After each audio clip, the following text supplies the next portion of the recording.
So there's a celebration coming up that I've never heard of, and I never think there's a bad reason to celebrate something. The one coming up is National Leadership Day, which to me is kind of crazy. It's like Valentine's Day. You should probably celebrate love every day and figure out how to be a leader or foster leadership in other people every day. Personal opinion. But we're going to celebrate National Leadership Day in a 3-part series since I do not think it should just be a day. So there are many organizational thought leaders who propose different ways of becoming a leader. Chief among them, perhaps John Maxwell and Simon Sinek right now, who are absolutely brilliant, both of them. Very different styles, and that's what you'll see as you look into leadership development, is there are many ways to be a leader, and that is simply because there are many ways to be a leader. You do not have to ever emulate anyone else in your leadership style. And I would also contend, as many others would as well, that there is no one definitive best leadership style. The style that works the best is the style that works the best for you and plays to your strengths and weaknesses, and also is the best fit with your company's culture. That's a very big and important one. Also, it a little bit depends on the stage of what your company is going through. And I won't go into too much of that, but there are supposed to be different styles you can implement, even just one leader, depending on whether there's a crisis happening or it's stable growth or there's a decline, whatever it is in the company. But when I think about leadership development in general, I think about how people, perhaps who are managers, can develop themselves as leaders.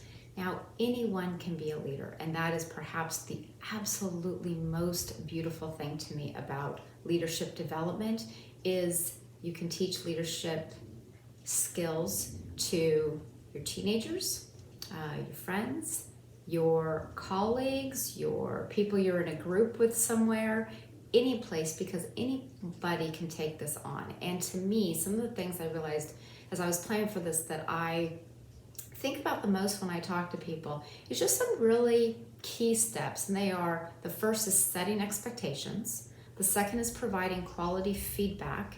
And the third is having difficult conversations. Now, the most important one, the one we're going to talk about today, is setting expectations. Because without those, you really can't go anywhere together with another person. However, my favorite is having difficult conversations. So we're going to do this in 3 parts.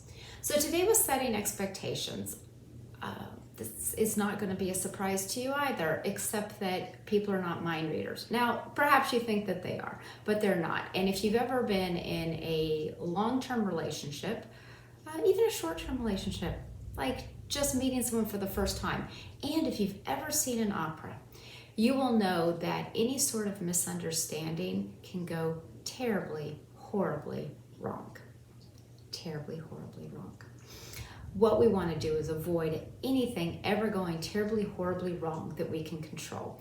So the most important thing to me is to define expectations. Simple one. Let's say you and I are going on a date. My version of being on time is being on time. Okay. That's redundant.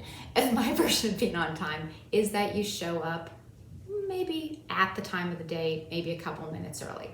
Your version of being on time is not being more than 20 minutes late. Well, we're probably going to have a fight. And if this is our first date, we are probably not going to have a second date. So there would be an expectation, however, you could say to the person, next time, my expectation would be that you arrive at this time. If they say, oh no, I never do, say, okay, then I'm going to assume our date was at 6:20 p.m. instead of 6 p.m., whatever it is, and you come to this understanding. This is the same in absolutely every conversation, everything you ever do with another person. You need to have the same expectations.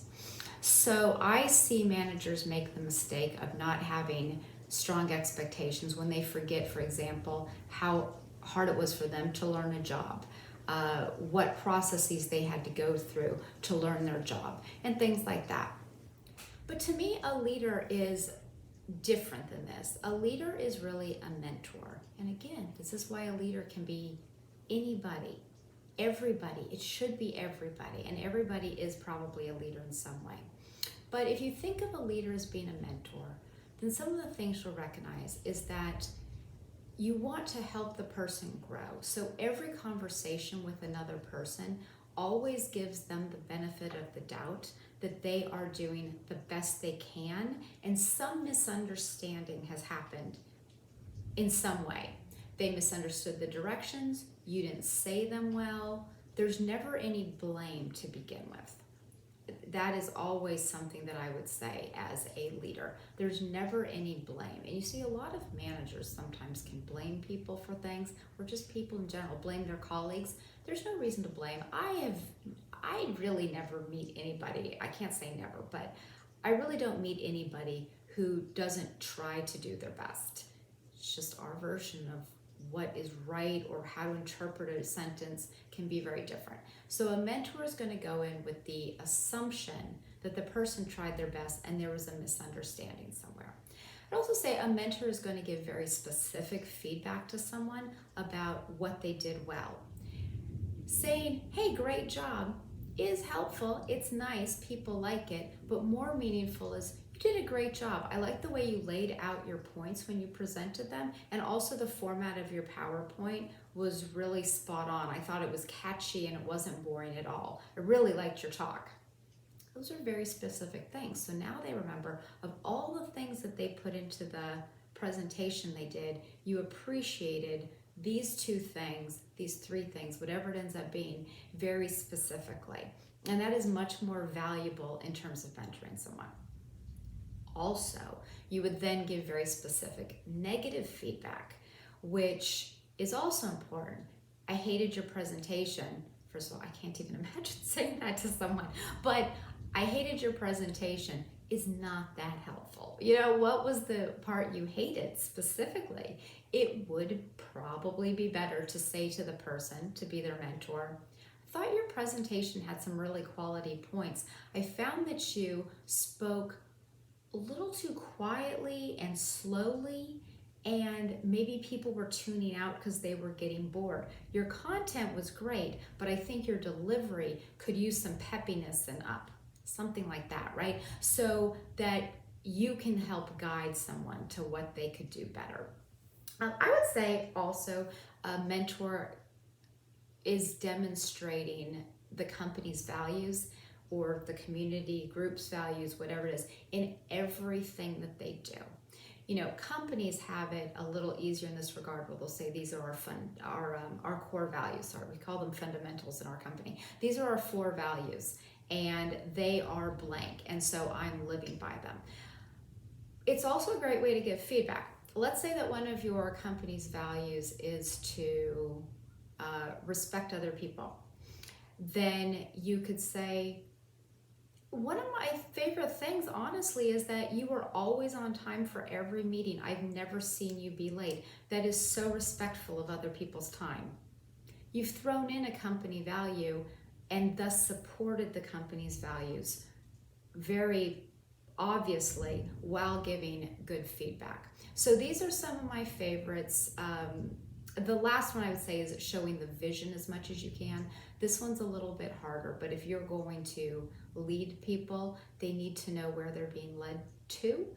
They're not just following you, and you're probably following someone else in all likelihood. We all are following the company or our family or a group, whatever it is. We are all both followers and leaders. So see if you know what the vision is and if you can explain it to people so they understand. I know I'm asking you to work over the weekend. This is going to be so huge in helping this client, and I hope this brings us more business in the future, and it'll be thanks to you and your work here today. So that's it for part 1 on National Leadership Day, and I will see you for part 2 very soon. Bye.